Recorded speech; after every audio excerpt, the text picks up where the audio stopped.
शिवनाम मना भक्ति ते नमन वैराग्य तो त्याग भक्ति ते नमन वैराग्य तो त्याग भक्ति ते नमन वैराग्य तो त्याग भक्ति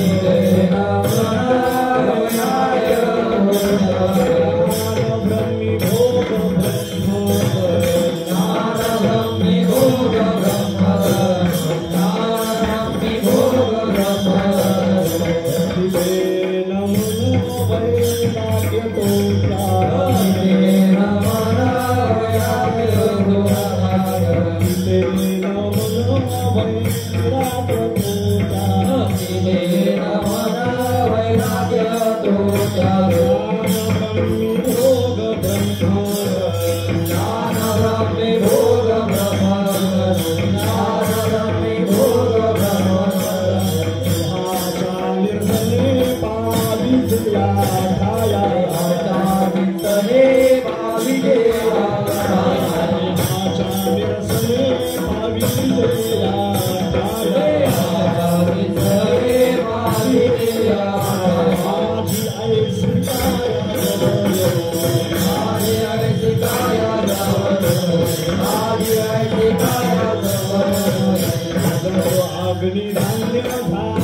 Hare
भोग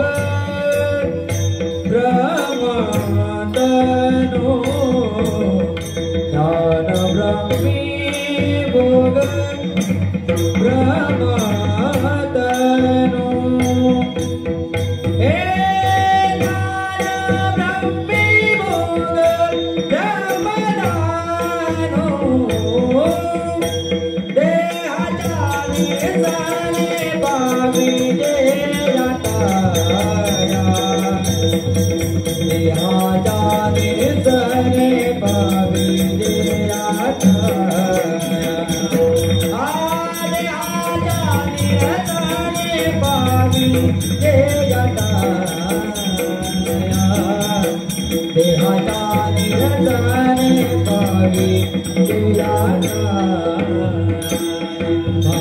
असे काया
भक्ती ते नमन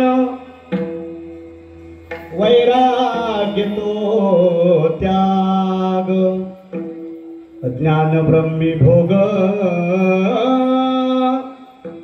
ब्रह्म तनु देहाचा निरसने पावी जया ठाया माझी ऐसी काया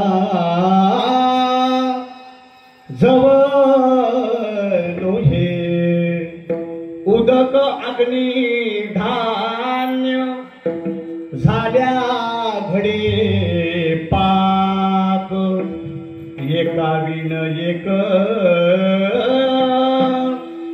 कामा नये देहाच्या निरसने पावी जया ठाया माझी ऐसी काया जवळ हे तुका म्हणे मज कळले ते चांचणी बडबडीची वाणी अथवा सत्य देहाच्या निरसने पावीजया ठाया माझी ऐसी काया जव नोहे हे पांडुरंगा करू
दुसरे चरण संताचे ज्यांच्या कृपादाने कथेचा विस्तारू बाबाजी सद्गुरु नादास तुका ओम नमो ज्ञानेश्वरा इको कमी करा करुणा कराया दयाळा तुमचा अनुग्रह लाधलो पावन झालो चराचरी मनोजव्य मारुतुल्य वेगम जितेंद्रियम बुद्धिमतां वरिष्ठम वातात्मजे भावानुरुताय मुख्यम श्रीरामदूतं शरणं प्रपदे ज्या संगतीने विराग झाला मनोदरीचा जडभास गेला साक्षात्मा परमात्मा मज भेटविला आणि विसरू कसा मी गुरुपादुकाला हे मज दिसत असो परम विख्यात तो जो जाण ब्रह्म याचा सुतू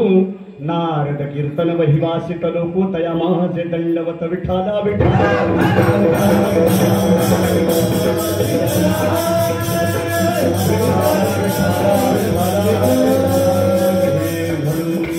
सोळावे शतकात एक तारा चमकणारे आणि जिजाईच्या पोटी शिवबा जन्माला रे घडविला महाराष्ट्र जेणे सुखावली प्रजा अहो परस्त्री माता रुक्मिणी समानायचा होता आमचा राजा अहो थेंब थेंब रक्ताची आठवण येते आम्हाला म्हणून कधीच विसरणार नाही राज नमन करण्याला तुम्हाला नमन करण्याला हो राज नमन करण्याला ओम नमोजी गणनायका सर्व सिद्धीन फलदायका अज्ञान भ्रांती छेदकाची बोधरूपा माझिया अंतरी भरावे सर्वकार वास्तव्य करावी मग वाक्य शून्यास बदलावी कृपा कटाक्ष करुणी आता ना वंदितो वाक्य विलासिनी जी चातुर्य कलार्थ कामिनी गा शारदा विश्वमोहिनी वंदिली मी आता नागेंद्र हराय त्रिलोचनाय भस्मांगराग रुद्राय महेश्वराय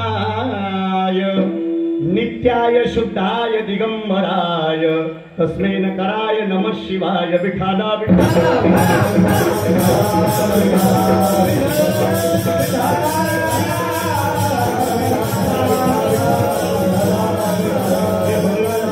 म्हणून भक्ती ते नमन वैराग्य तो त्याग ज्ञान ब्रह्मी भोग ब्रह्मतनु देहाच्या निरसने पाविजे या ठाया माझी ऐसी काया जबनो हे उदकाग्नी धान्य झाल्या घडे पाक एका विण एक कामाने देहाच्या निरसने पाविजे या ठाया माझी ऐसी काया जबनो हे तुका म्हणे मज कळले ते चाचणी बडबडीची वाणी अथवा सत्य देहाच्या निरसने पाविजे या ठाया माझी ऐसी काया जबनो हे प्रस्तुत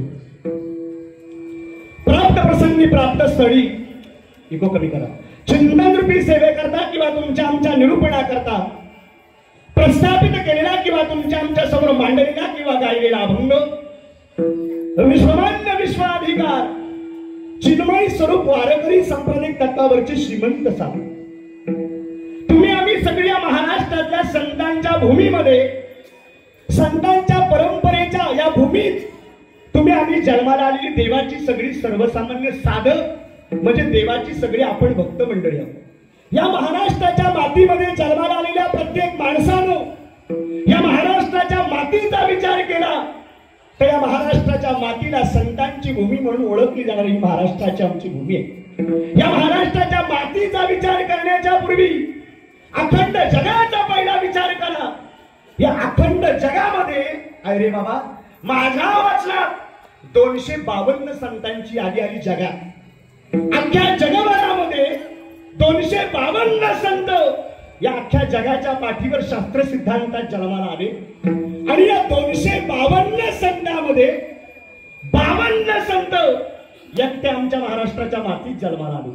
हे 52 संत हे महाराष्ट्राच्या मातीत जे जन्माला आले त्या 52 संतांमध्ये ज्या संताला वारकरी संप्रदायाचा कळस म्हणून ओळखलं जातं या 52 संतांच्या मांदियाळीमध्ये ज्या संताला या वारकरी संप्रदायामध्ये वैराग्याची मूर्ती म्हणून प्रतिपादित केलं जातं आणि अख्ख्या जगामध्ये ज्यांना जगद्गुरु या पदानं ज्यांची पदवी मान्य केली जाते अशा जगद्गुरु पदावर विराजमान असणाऱ्या तुकाराम महाराजांचा अभंग सेवे करताना म्हटला विठ्ठल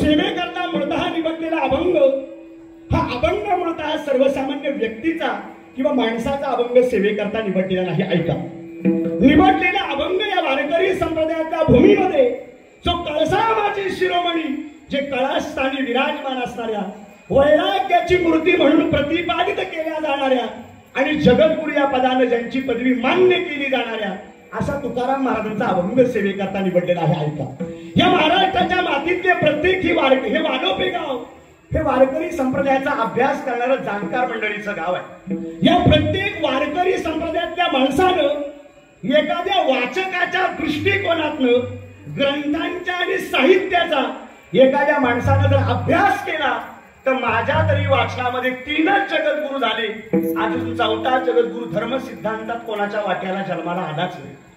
जगातले जे पहिल्या क्रमांकाचे जे जगद्गुरु आहेत कृष्ण वंदे न जगद्गुरु पहिल्या क्रमांकाचे जगद्गुरु कृष्ण वंदे जगद्गुरु एक, दुसऱ्या क्रमांकाचे जगद्गुरु आद्य गुरु शंकराचार्य 2 आणि तिसऱ्या क्रमांकाच्या जगद्गुरु पदाचे मानकरी देहूगावचे सुप्रसिद्ध साधू वैराग्याची मूर्ती संबंधित सगळ्या वारकऱ्यांच्या कळसावर विराजमान असणारे जगद्वंदनीय तुकाराम महाराज हे तिसऱ्या क्रमांकाच्या जगद्गुरु पदाचे मानकरी आणि या जगद्गुरु पदावर विराजमान असणाऱ्या या तुकाराम महाराजांचा अभंग सेवेकरता निवडलेला हे ऐका.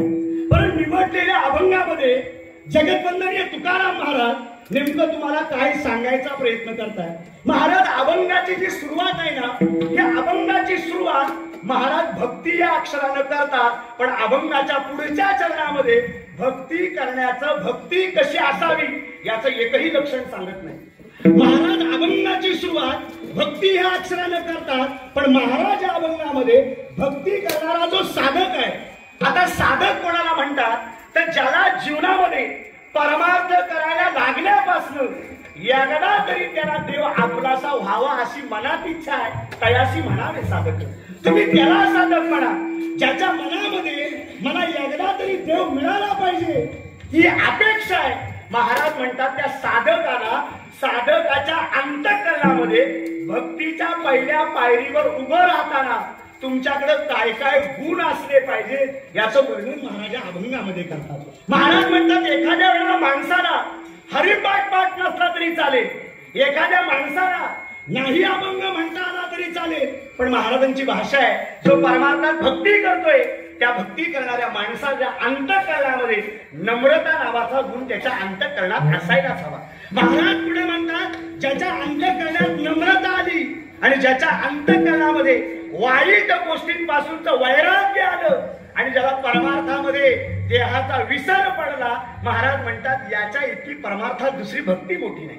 जीवनामध्ये आपल्याला असं वाटतं की मी मोठे ग्रंथाचा वाचन केला म्हणजे मी परमार्थाचा किंवा परमेश्वराचा मी लाडका आहे का काय. पण महाराज म्हणतात परमेश्वराच्या लाडकं बनायचं असेल तर परमार्थाच्या यादीत तुमचं नाव यावं असं वाटत असेल तर महाराज म्हणतात स्वतःच्या अंतःकरणामध्ये नम्रता आणायला शिका. 2 तुम्ही वैराग्य आणायला शिका आणि 3 देहामध्ये तुमच्या स्वतःमध्ये भक्तीमध्ये तुमच्या देहाचा विसर पाडायला शिका. हे 3 गुण जर तुमच्याकडे आले तर तुम्ही परमार्थाच्या यादीत तंतोतंत जुळलात.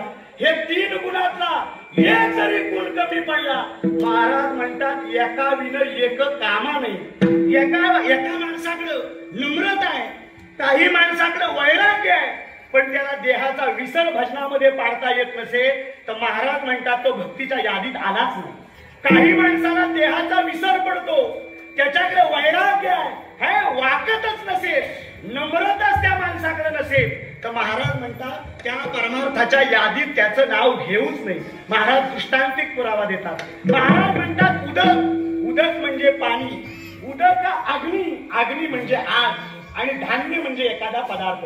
मी उदाहरणार्थ तुम्हाला सांगेन की जर तुम्हाला भात बनवायचा असेल, सोपी पद्धत आहे का, जर तुम्हाला भात बनवायचा असेल तर महाराज म्हणतात भात बनवण्याकरता तुम्हाला पाण्याचीही आवश्यकता आहे. भात बनवण्याकरता तुम्हाला शिजवण्याकरता आगही पाहिजे आणि भात बनण्याकरता त्याच्या आतमध्ये तांदूळ पण पाहिजे. या तिघातला एक जरी घटक कमी पडला तरी तुमचा भात उत्तम तयार होऊ शकत नाही. तुमच्याकडे शिजवण्याकरता आग आहे, तुमच्याकडे आज शिजवायला पाणी आहे, पण आज जर तांदूळच नसतील तर तुमचा भात होऊ शकत नाही. तसं महाराज म्हणतात तुमच्याकडे परमार्थातला वैराग्य आहे, तुमच्याकडे परमार्थातला देहाचा विसर पडता येतोय, पण तुमच्यातला वैराग्यातल्या बरोबर तुमच्याकडे नम्रता नसेल तर महाराज म्हणतात परमार्थातला भक्ती नावाचा पदार्थ तुम्ही आयुष्यात चांगला शिजवू शकत नाही. महाराज म्हणतात इतरत्र गोष्टी भक्तीतल्या करण्यापेक्षा तुम्हाला भक्तीच्या यादीत यायचा असेल तर तुम्ही 3 गुण अंतःकरणात आणले पाहिजे. याचा वृत्तांत तुकाराम महाराज अभंगामध्ये सांगतात.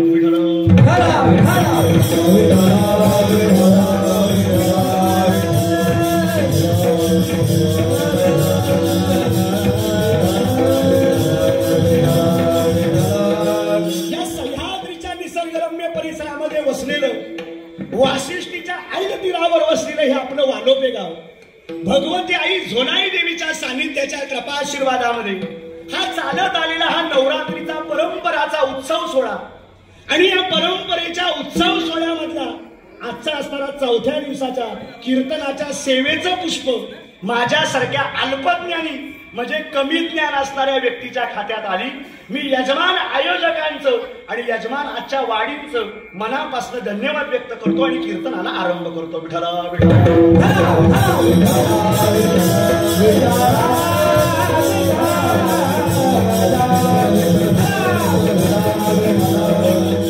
आता सेवेकरता मूळतः निवडलेला अभंग, हा अभंग मूळतः सर्वसामान्य व्यक्तीचा अभंग सेवेकरता निवडलेला नाही. ज्यांचा अभंग तुमच्या आमच्या सेवेकरता निवडलाय ते महाराष्ट्रातल्या संतांच्या परंपरेमध्ये जगद्गुरु पदावर विराजमान असणाऱ्या, वैराग्याची मूर्ती म्हणून प्रतिपादित केल्या जाणाऱ्या आणि नवे नवे वारकरी संप्रदायाच्या कळसावर विराजमान असणारे श्रीमंत श्री तुकाराम महाराज यांचा हा 4 चरणाचा सेवेकरता निवडलेला अभंग आहे. परंतु निवडलेल्या अभंगामध्ये जगतवंदनीय तुकाराम महाराज नेमकं तुम्हाला काय सांगायचा प्रयत्न करतात. महाराज या अभंगाच्या दृष्टिकोनातनं वाटचाल करण्याच्या पूर्वी तुकाराम महाराज तुम्हाला साधं वर्णन करून सांगतात की परमार्थाची भक्ती प्रत्येकाला करावीशी वाटते. परमार्थामध्ये असा एक माणूस नाही ज्याला जीवनामध्ये देव मिळावा अशी अपेक्षा नाही. जगातल्या प्रत्येक माणसाला देव प्राप्तीची अपेक्षा आहे, पण प्रत्येक माणसाच्या मनात देवाला आवडणाऱ्या गोष्टी करण्याची इच्छाच मात्र उरली नाही. परमार्थामध्ये आपण जर देवाला आवडणाऱ्या सगळ्या गोष्टी केल्या असत्या तर आज माझ्या घरात भगवंत न सांगता आला असता. माझ्या घरात आजही देवाला आवडणाऱ्या गोष्टी झाल्या असत्या तर माझ्या संसाराचं संकट झेलण्याकरता देवाला मला हाक मारावी लागली नसती. देव माझ्याकडे तत्पर करायला असता, धावत आला असता. ज्या अर्थी मला अजूनही देवाकडे मागावं लागतंय याचा अर्थ माझी भक्ती आजही देवाच्या पायावर रुजू झाली नाही. जर झाली असती तर आपल्याला मागण्याची वेळ तिनं आणली नसती. मग महाराज म्हणतात प्रत्येक माणसाला जीवनामध्ये देव आपलासा करावा असा वाटतोय, पण प्रत्येकाला देव जरी आपलासा करावा वाटला तरी महाराज म्हणतात देवाच्या जवळ जाण्याकरता, देवाच्या आसपास भटकण्याकरता सुद्धा तुम्हाला देवाला आवडणाऱ्या, अंगीकार करणाऱ्या गोष्टी तुमच्या शरीराच्या आत उतरायला पाहिजे.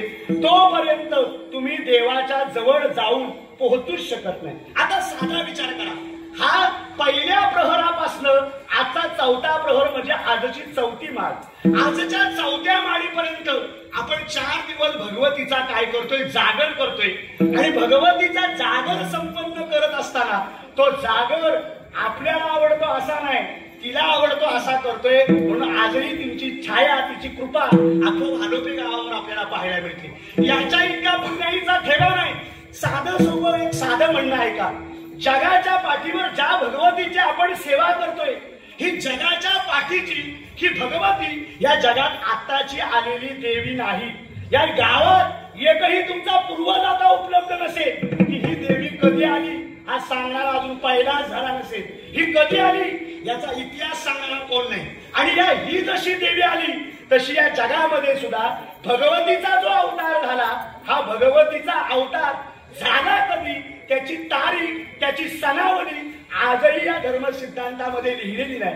मग ही भगवती प्रगट कधी झाली, मला एकच वाक्य सांगायचं आहे, अनादी संपला विषय.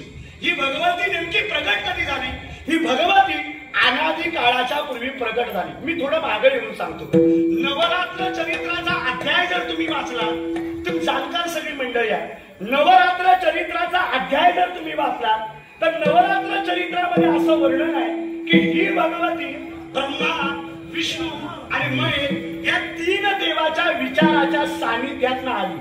भगवती पुराण जर तुम्ही वाचलं तर भगवती पुराण असं सांगतंय की ही देवीनं हे 3 गुण निर्माण केले. मी आणखी मागे येऊन सांगतो.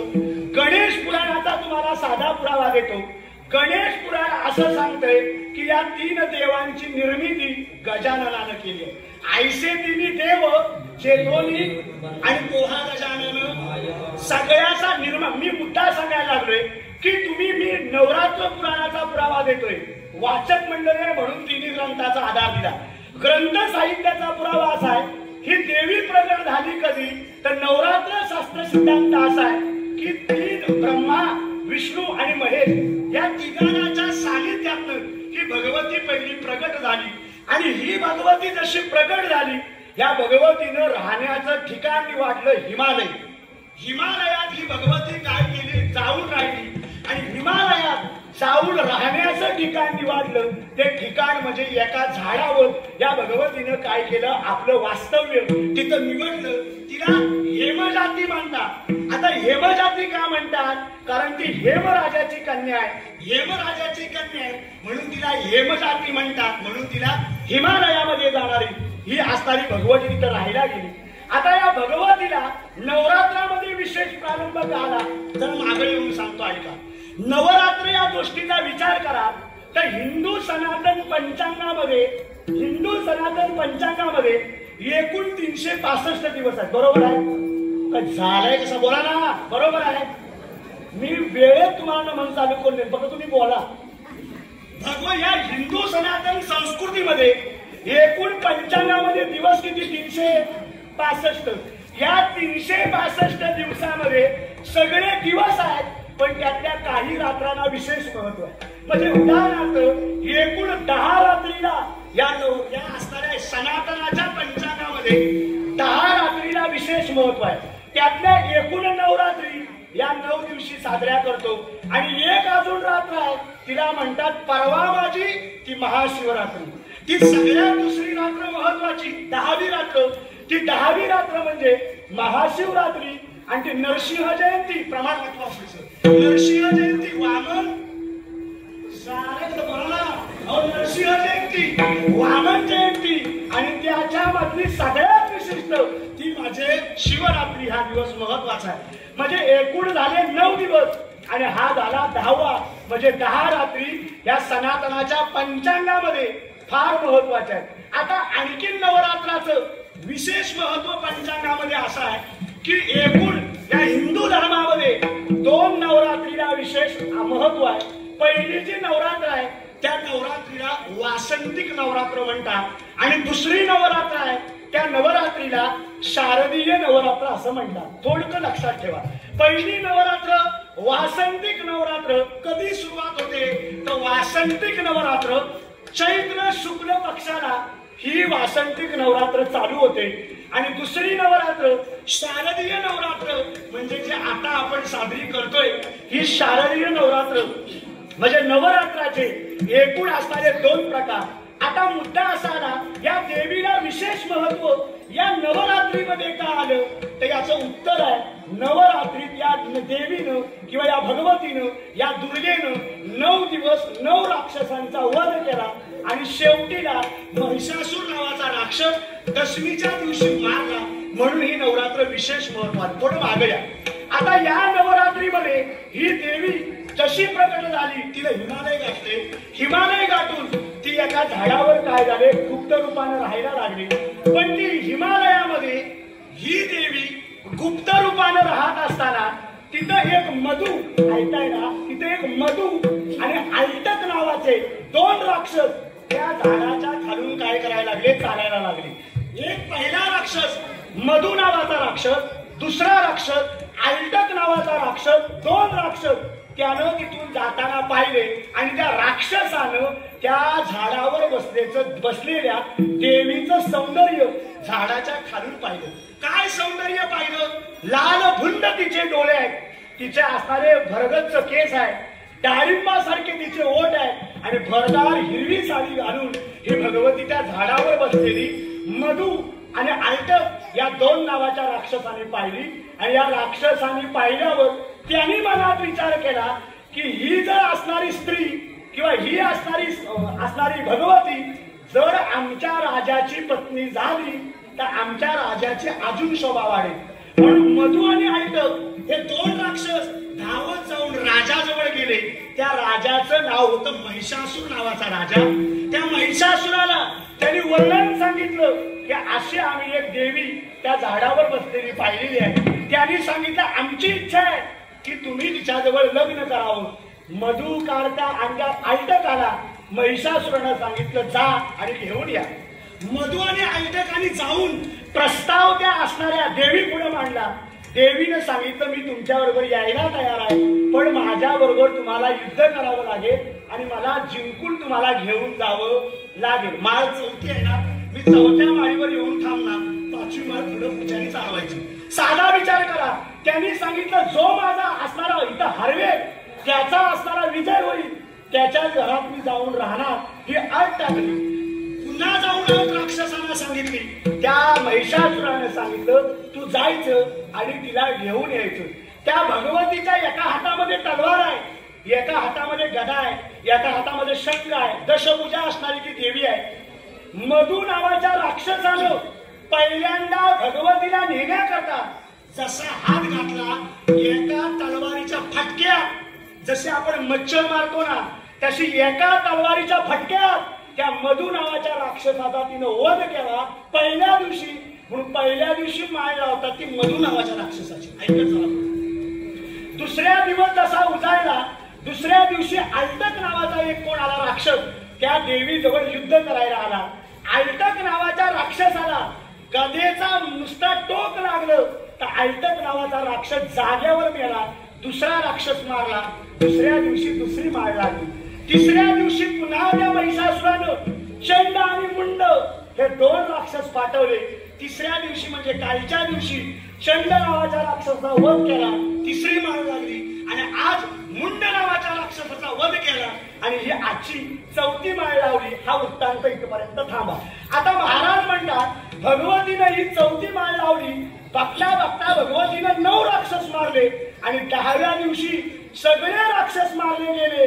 म्हणून राक्षसांचा राजा महिषासूर काय झाला तिथं प्रगटला आणि महिषासुरानं एक पायाची लाथ मारली. ऐकताय? एक पायाच्या लाथीमध्ये छातीवर देवीच्या लाथ मारली. देवीला 5 गोलांट्या घ्याव्या लागल्या भूमीवर. किती? 5 गोलांट्या घ्याव्या लागल्या. त्या देवीला ताडदिशी राग आला. एका दिवसात त्या महिषासुराचाही वध केला. म्हणून ती महिषासुर वरली आणि सुरवर ईश्वर वरले. म्हणा ना पुढं वेळेत सोडणार आहे. त्या महिषासुराचा वध तिनं त्या दिवशी केला. म्हणून विजयादशमीचा दिवस म्हणून दसरा म्हणून साजरा करतात. आणि कारण आहे का? शास्त्रातला द्वापार युगातला पुरावा, त्रेतायुगातला पुरावा, पांडवांना वर्ष वनवास किती वर्षाचा? 12 वर्षाचा वनवास आणि 1 वर्षाचा अज्ञातवास. म्हणजे एकूण किती वर्ष वनवास? 13 वर्ष. 13 वर्षाचा वनवास संपून पांडव ज्या वेळेला घरी आले त्यावेळेला विजयादशमीचा दिवस साजरा केला. आणि ज्या दिवशी रामानं 9 दिवस देवीची उपासना केली आणि 10व्या दिवशी रावण नावाचा राक्षस वरला मारला, तो दिवस विजयादशमीचा दिवस म्हणून 3 कारणानिमित्तानं दसरा साजरा केला जातो. आता दसऱ्याचा साधा नियम आहे. ज्यानं नवरात्रातल्या 9 माळी लावल्या त्याला 10व्या दिवशी बळी द्यावा. अहो 10व्या दिवशी ज्यानं 9 माळी लावल्या त्याला 10व्या दिवशी बळी हा द्यावा. जर बळी दिला नाही तर तुमच्या माळेला किंमत उरतच नाही. सिद्धांताचा नियम आहे. दसऱ्याचा बळी दिलाच पाहिजे. भेंडा का पण काय पण कर, तुला आवडणारा नाही, देवाला आवडणारं काहीतरी का. मग तिथं दुधी कापला तरी चालेल, दोडका कापला तरी चालेल, भेंडा कापला तरी चालेल, पण बळी मात्र दिला. जर बळी दिला की दसऱ्याचा गोंधळ झाला. म्हणून अहो तुकाराम महाराज सांगतात, हो काम क्रोध बकरा महाराज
महाराजांचा अभंग आहे.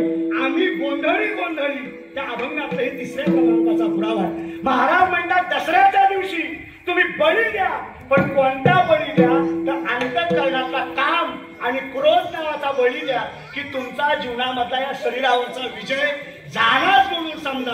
आणि त्याच विजयाला तुम्ही दसरा म्हणून आयुष्यामध्ये काय करा, मरेपर्यंत पाळा म्हणून समजा. हे झालं नवरात्रीचा अध्याय. आता तुकाराम महाराजांचा अभंगाचं पहिलं अक्षर महाराज अभंगामध्ये सांगतात. मी 4थ्या माळीपर्यंतच राक्षस सांगितल्या, उद्या 5वा सांगितलं, पण आज नाही. विठाला विठाला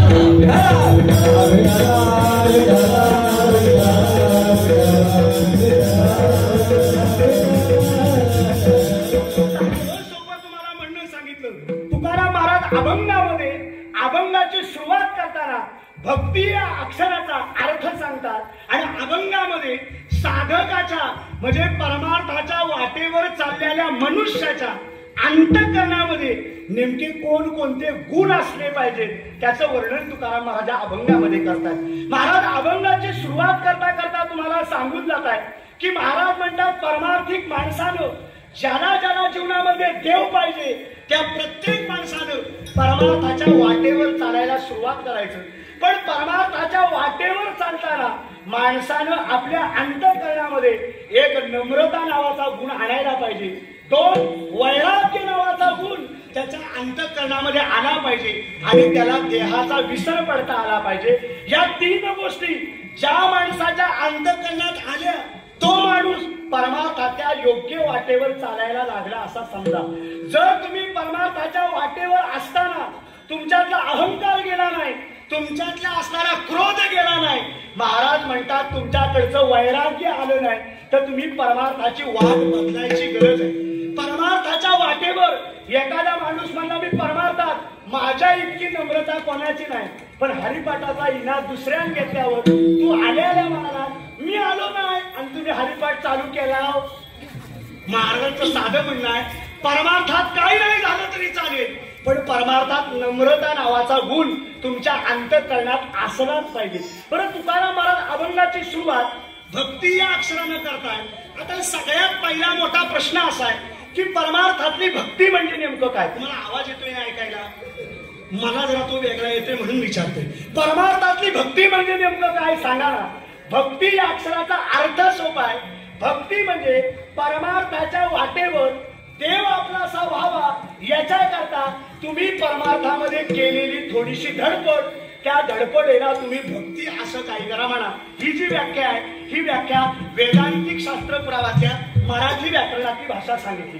महाराज म्हणतात भक्ती म्हणजे काय, तर भक्ती म्हणजे जीवनामध्ये देव आपलासा होण्याकरता तुम्ही परमार्थाच्या वाटेवर किंवा परमार्थ करताना तुम्ही केलेली थोडीशी धडपड, त्या धडपडीला तुम्ही काय म्हणा, भक्ती म्हणा. आता भक्ती जर विचार करा तर तुकाराम महाराज जेवढी भक्ती सोपी सांगतात तेवढी भक्ती कठीण पण सांगतात.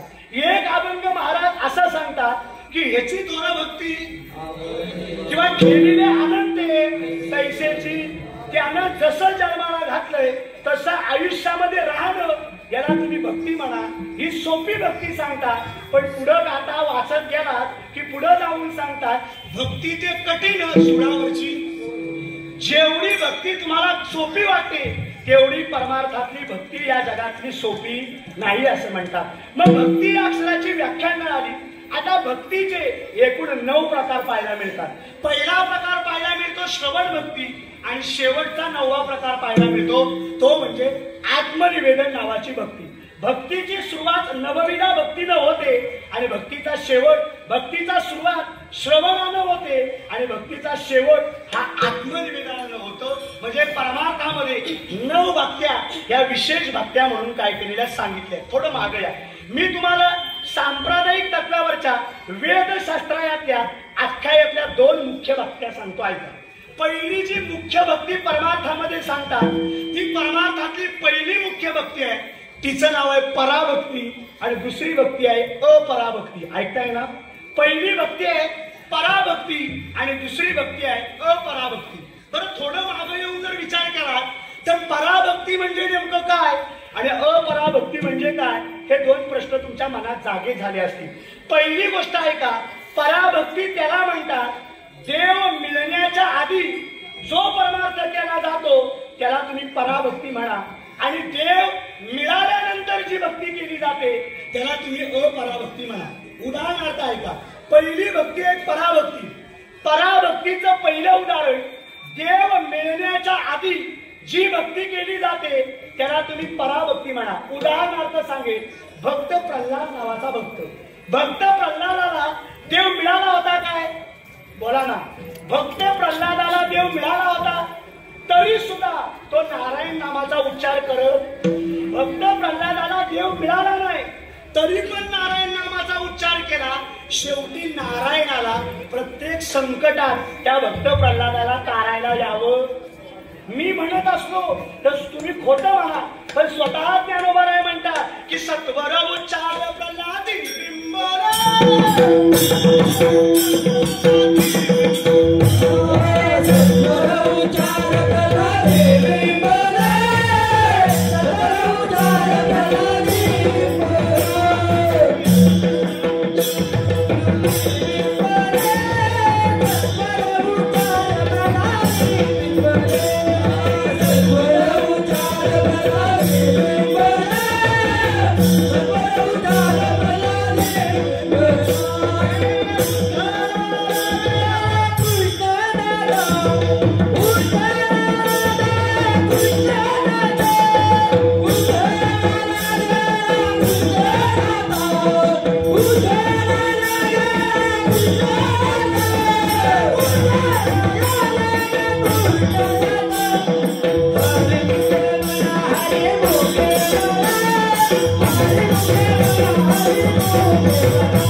सांगितलं पराभक्ती. पराभक्ती म्हणजे काय? जो देव मिळण्याच्या आधी केला जाते भक्ती, तिला तुम्ही पराभक्ती म्हणा. भक्त प्रल्हादाला देव मिळाला नव्हता, पण नारायण नामाचा उच्चार आईच्या गर्भापासून सुरू केला. त्यानं देव कधी पाहिला नाही, देव कधी अनुभवला नाही, पण तरी सुद्धा नारायण नामाचा उच्चार जीवनात जगायला आल्यापासून केला. साक्षात परमात्मा त्याला झेलण्याकरता तिथं हजर झाला. हिला म्हणायची पराभक्ती. दुसरी भक्ती आहे, तिचं नाव आहे अपराभक्ती. अपराभक्ती म्हणजे काय? तर देव मिळाल्यानंतर जी भक्ती करतात त्याला तुम्ही अपराभक्ती म्हणा. याचा अर्थ सोपा, देव मिळालाय पण त्याच्यानंतर जी भक्ती केली ही भक्तीचं लक्षण अपराभक्तीचं लक्षण आहे. उदाहरणार्थ ऐकायचं असेल तर संत नामदेवांचं तुम्ही उदाहरण घ्या. संत नामदेवरायांना देव भेटला होता. नामदेवा संघ देव जगाचा मालक विटेवरनं खाली उतरून नामदेवाबरोबर जगाचा मालक जेवत होता. नामदेवा हाती नामदेवा हाती दूध प्याला. नामदेवांच्या हातनं भगवान परमात्मा दूध सुद्धा प्यायला. पण नामदेव महाराजांना देव मिळाला होता. नामदेव महाराजाबरोबर देव बोलत होता. नामदेव महाराजाबरोबर देव जेवत होता, दूध पियत होता.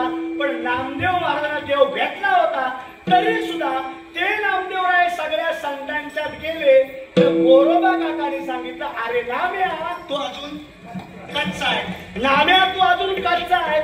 मग नामदेवरायानं येसोबा खेचर नावाच्या संतांची शरणागती पत्करली आणि मग नामदेवांना खरा देव कळाला. याचा अर्थ देव मिळाल्यानंतर जी परमात्माची भक्ती केली त्याला तुम्ही काय म्हणा? तर त्याला तुम्ही अपराभक्ती म्हणा. आता साधं उदाहरण आहे. तुकाराम महाराज म्हणतात, परमार्थ करणाऱ्या माणसाकडं एक नम्रता आली पाहिजे, दोन त्याच्याकडे वैराग्य आलं पाहिजे. ज्याच्याकडे नम्रता आली तो जगातला सगळ्यात सर्वश्रेष्ठ माणूस झाला. पण ज्याला नम्रता पत्करता आली नाही त्याच्या इतका माणूस या जगामध्ये तरूच शकत नाही. हे काळ्या दगडावरचं तुम्ही पांढरं विधान आयुष्यात मनावर काय करून ठेवा, कोरून ठेवा. माझं वाक्य ऐका. रावणासारख्या रावणाच्या घरात 33 कोटी देव रावणाच्या घरात गडी म्हणून काम करायला होते. सारखा भगवान विष्णू सारखा देव, भगवान गणेशासारखा देव घरात मूर्त सांगायला ठेवला होता. 33 कोटी देव ज्यांच्या आपण भक्ती करतो ते देव रावणाच्या घरात भांडी घासाय होते. मग एवढा रावण मोठा होता, पण रावणाला एक अहंकार त्याला त्यागता आला नाही. एक अहंकार रावणानं, एक नम्रता आली नाही, तर रावणाचं होतं तेवढं सगळं गेलं. रावणाच्या तिळमात्र एवढी आपली संपत्ती. आपण जर अभिमान बाळगला तर आपला नामोनिशान मिटवून बोला ना, संपलं तरी काही हो, नामोनिशान मिटवून टाकतील ना. दशरथ राजाचं साधं उदाहरण घ्या. दशरथ राजानं शिकारीला गेला, रामायणातला पुरावा आहे. दशरथ राजा जाऊनी पैसाला वनामध्ये, वन म्हणजे जंगल. दशरथ राजा शिकारीला रानात गेला. रानात गेल्यावर दशरथानं जाणून बुजून बाण श्रावण बाळाला लागला का चुकून? चुकून लागला.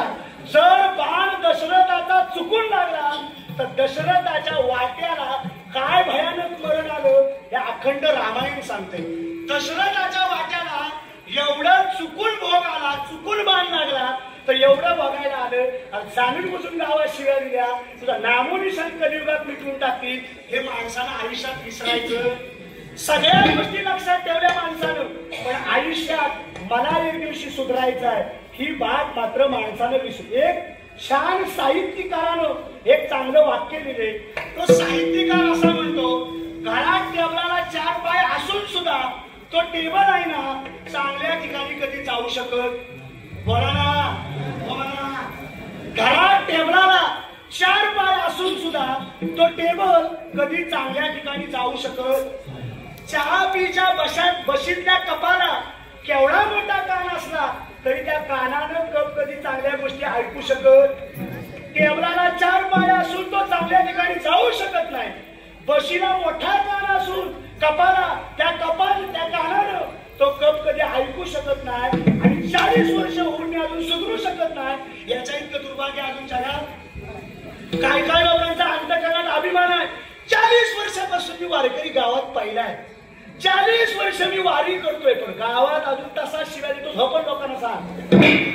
साधं उदाहरण, परमार्थामध्ये तुम्ही किती वर्षाचा परमार्थ आहे याच्यापेक्षा परमार्थातली अनुभूती आणि परमार्थातली प्रचिती काय महत्वाची आहे हे फार महत्वाचे आहे. तुकाराम महाराजांचा अभंग असं म्हणतो, महाराज म्हणतात जो जो माणूस जन्माला आलाय त्यानं अंतःकरणामध्ये नम्रता नावाचा गुण आणला पाहिजे. महाराज आमच्याकडे जर नम्रता यायला पाहिजे असेल, नम्रता म्हणजे नमन, जर नम्रता आमच्याकडे यावी असं वाटत असेल तर आम्हाला काय केलं पाहिजे? महाराज म्हणतात आमच्यातला अहंकार गेला पाहिजे.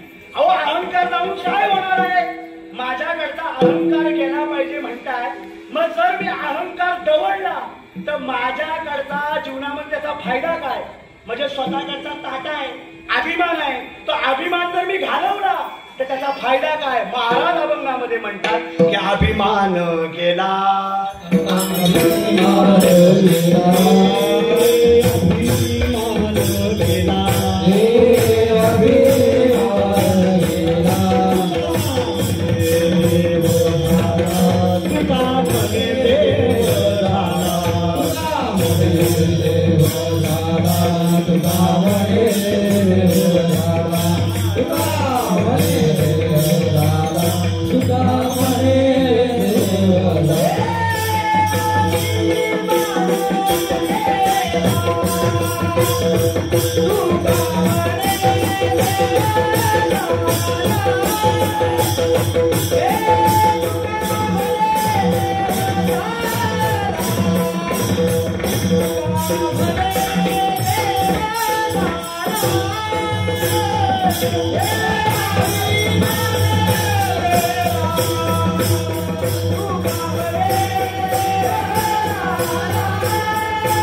अभिमान गेला तर अभिमान गेला आणि तुका म्हणे देव झाला.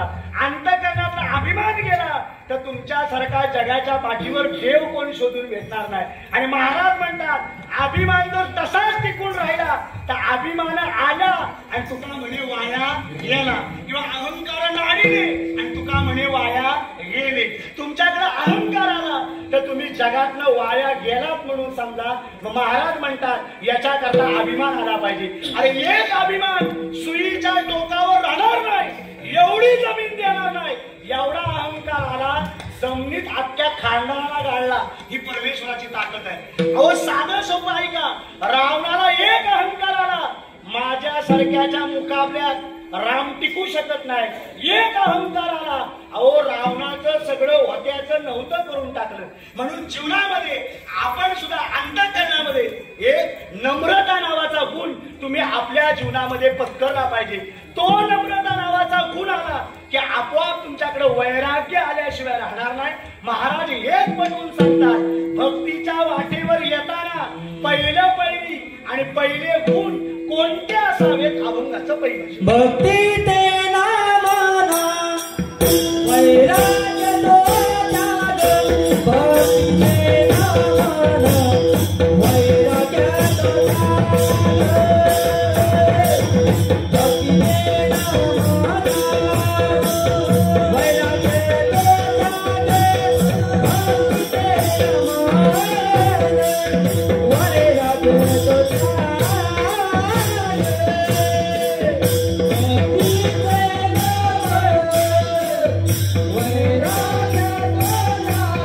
भक्ती ते नामाना वैराग्य तो त्याग.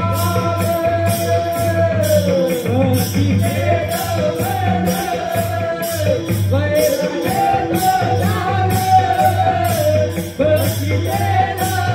नामाना वैराग्य तो त्याग.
सांगितलं बाबा, भक्ती करणाऱ्या माणसाकडे काय काय नेमकं असलं पाहिजे.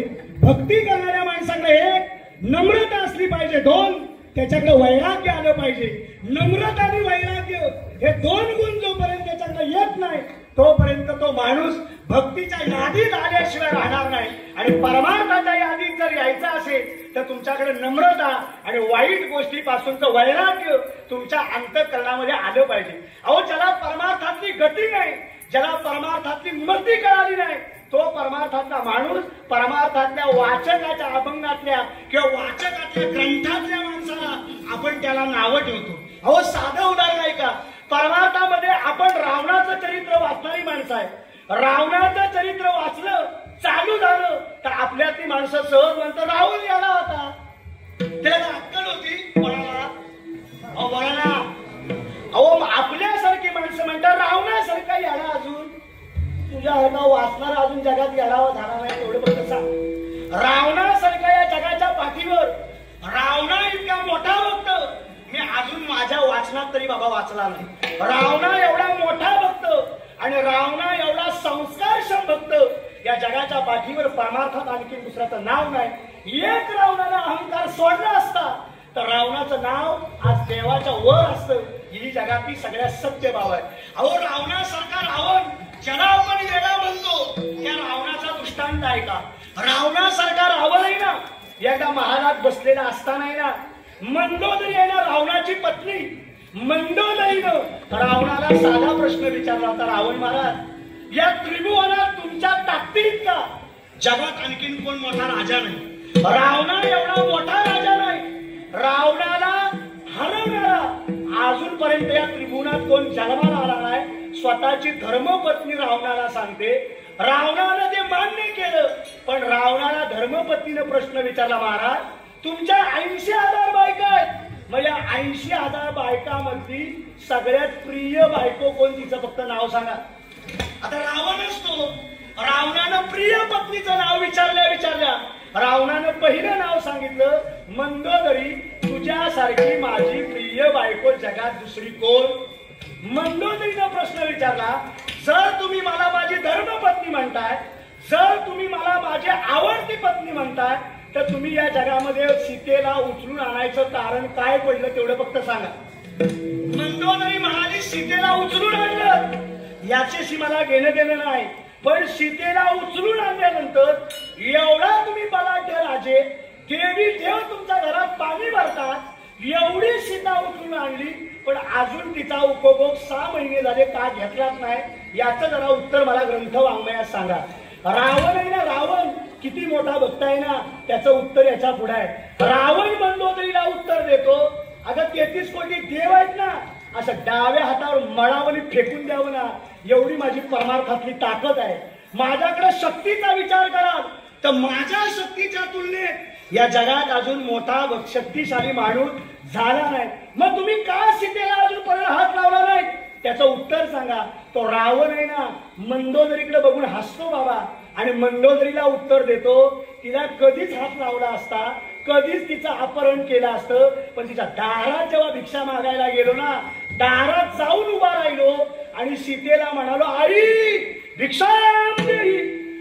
दारात जाऊन तिला आई हाक मारली, आई या अक्षराची लाज जाऊ नये म्हणून अजूनपर्यंत रावण मी तसा शांत आहे, नाही तर सीतेला सोडली नसती. एवढा संस्कारक्षम रावण या जगाच्या पाठीवर भक्त झाला. आपल्याकडे एक वाईट गुण असला तरी चालेल, पण परमार्थातले 50 गुण तरी तुमच्याकडे चांगले असलेच पाहिजे. तुम्ही सगळं सर्वच माणसं सगळ्या गोष्टीने संपन्न असतील असं सांगता येत नाही, पण एक तरी काम असं करा आयुष्यात, माझं वाक्य ध्यान देऊ नये का, आयुष्यात हरिपाठ पाठ करू नका. नाही तुम्हाला कपाळाला गंध लावायला लाज वाटते ना, कपाळाला गंध लावू नका, पण आयुष्यात एक चांगलं काम केल्याशिवाय मरू नका, एवढं मात्र वाक्य लक्षात ठेवा. साधं सोपं. 2 वर्षापूर्वी याच मैदानात मी ज्यावेळेला पडलो होतो ना कीर्तनात, तुम्हाला आठवलं असेल तो सीन. काय लोक म्हणतात अजून तो पडत नाही ना, काय पडणार आता, त्यावेळेला लाईटचा प्रॉब्लेम होता, तो आताच बंद करायचा. साधं सोपं आहे का? 2 वर्षापूर्वी तुम्हाला एक उदाहरण सांगितलं होतं. आयुष्याच्या पाठीवर असं एक काहीतरी काम करा ना की तुमच्या पाठीमाग लोकांनी तुम्ही गेल्यानंतर सुद्धा तुमची आठवण गावानं काढली पाहिजे असं काहीतरी काम करा. एक लक्ष देऊन वाक्य ऐका. या नवरात्री उत्सवात तुमची सेवा एवढी चांगली रुजू करा, गावासाठी समर्पण एवढं चांगलं ठेवा की तुम्ही ज्या दिवशी म्हणाल ना त्या दिवशी आता गाव बनला पाहिजे, गावाच्या नवरात्रीची शोभा गेली पुढच्या वर्षीपासून. हे वाक्य गावानं तुमच्याबद्दल म्हणलं पाहिजे. एक वाक्य ध्यान देऊन ऐका. आयुष्यात माणसानं पैसा कमवला, गावात 2-2 मजल्याची घरं बांधली की माझ्यासारखा गावात अजून मोठा बोला ना कोण नाही. अहो साधं वाक्य फिरून ऐका. आयुष्यात जन्माला आल्यावर पोरांसाठी नाही एक वेळ घर बांधता आला तरी चालेल. आयुष्यात जन्माला आल्यावर पोरांसाठी नाही पैसा कमवता आला तरी चालेल, पण ज्या दिवशी तुम्ही मराल ना, मरणार ना, हो म्हणा, हो मरणार ना. अहो जेवढे बसले आणि माझ्या सकट जेवढे उभे आहेत सगळ्यांना एक ना एक दिवस फक्त आपल्याला जायचा दिवस माहित. कोण म्हणतो तरी इकडे या, कोण म्हणतो तुम्हाला जायचा दिवस माहित नाही? अहो तुम्हाला जाण्याचा दिवस पण निश्चित आहे. नाही तुम्ही सोमवारी गेलात तर मंगळवारी, वाचलात मंगळवारी तर बुधवार, गुरुवार, शुक्रवार, शनिवार, रविवार 7 दिवसात काहीतरी मारणार. माझं वाक्य फिरून ऐका. 7च दिवसाचं देवानं आयुष्य दिलंय. या 7 दिवसामध्ये आहे ना असं काहीतरी काम करा की तुम्ही मेल्यावर आहे ना तुमच्या पोरानं बसलेल्या दैवाला, समाजाला आणि गोत्राला तुम्ही मेल्यावर तुमच्या पोरानं एक वाक्य बसलेल्या लोकांना सांगावं की भलेही आमच्या आई बापाला आहे ना, तुमचा पोरगा बोलला पाहिजे समाजात, भलेही आमच्या आई बापाला अहो गावात आमच्यासाठी पैसा नसेल कमवता आला, भलेही आमच्या आई बापाला गावात आमच्यासाठी 2 मजल्याचं घर नसेल बांधता आलं, पण आमचा बाप जेवढ्या इमानदारीत गावात जगला ना, गावात कोणाच्या बापाची विजयच नाही, आमच्या बापासारखं इमानदारी जगून दाखवावं. एवढं वाक्य तुमच्या मुलानं सांगितलं तर आयुष्यात तुम्हाला दुसरी गोष्ट कमवायची गरज. मग याच्या करता काय यावं? महाराज म्हणतात याच्या करता परमार्थाच्या वाटेवर यावं. परमार्थाच्या वाटेवर येताना नम्रता नावाचा गुण आणावा, वैराग्य नावाचा गुण अंतःकरणात बाळगावा. कारण की या जगाच्या पाठीवर तुम्ही विचार कराल तर आज धर्म भ्रष्ट व्हायला लागलाय आणि धर्माची जागृती करण्याकरता नाही, आपला उद्धार व्हावा याच्याकरता तरी परमार्थाच्या मार्गी लागा. नम्रता अंतःकरणात आणा, वैराग्य अंतःकरणात आणा आणि देहाचा विसर पडा. या 3 गोष्टी जर तुम्हाला पडल्या तर माझी ऐसी काया जव नये, आणि या 3 गोष्टी जर तुम्ही केला तर तुम्हाला तुमच्या देहाचा विसर पडेल आणि देव माझा आणि मी देवाचा. एक शरीरामध्ये ना, शरीरात 4 प्रकारचे वर्ण आहेत. ऐकताय ना? 4 प्रकारचे वर्ण आहेत. ही एक परा, आगाये पश्यंती, इह मध्यमा आणि आगाये वैखरी. परा, पश्यंती, मध्यमा आणि वैखरी. माणसाच्या अंतःकरणातलं